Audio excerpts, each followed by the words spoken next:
امریکا اور وینزویلا کے درمیان حالیہ صورتحال انتہائی ڈرامائی اور عالمی سیاست کے لیے ایک بڑا موڑ ثابت ہوئی ہے۔ 3 جنوری 2026 کو ہونے والی امریکی فوج کارروائی کے بعد کے اہم حقائق جو میں آپ لوگوں کو اس ویڈیو میں بتاؤں گی۔ آپریشن ایبسلیوٹ ریزالو، فوجی کارروائی جو امریکی صدر ڈونلڈ ٹرمپ کے براہ راست حکم پر 3 جنوری کی صبح سویرے امریکی افواج نے وینزویلا کے دارالحکومت کاراکاس پر حملہ کیا۔ اس آپریشن میں 150 سے زائد امریکی جنگی طیاروں نے حصہ لیا اور اہم فوجی تنصیبات کو نشانہ بنایا۔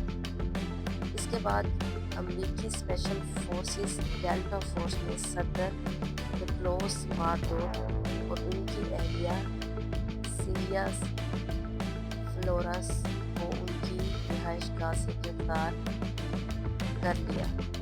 انہیں فوری طور پر ایک امریکی بحری جہاز کے ذریعے امریکہ منتقل کر دیا گیا۔ اس پر جو امریکن صدر ڈونلڈ ٹرمپ کا موقف ہے اور اس کے بارے میں آپ کو بتاؤں گی۔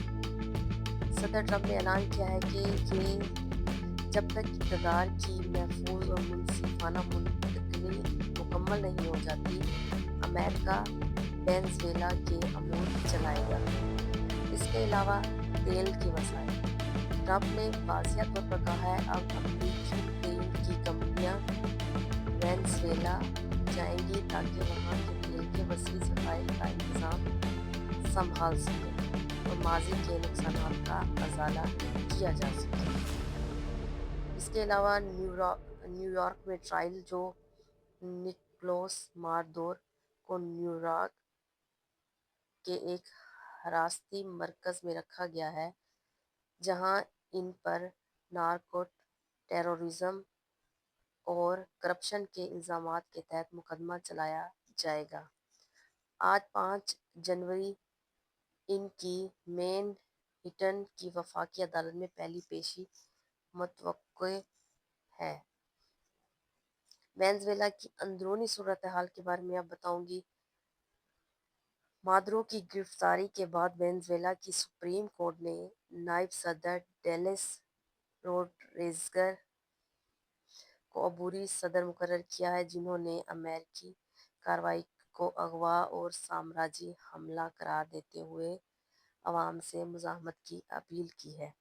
اس کے علاوہ عوامی رد عمل جو میں آپ کو بتاؤں گی کہ ملک میں خوراک اور ایندھن کے حصول کے لیے افراتفری دیکھی جا رہی ہے۔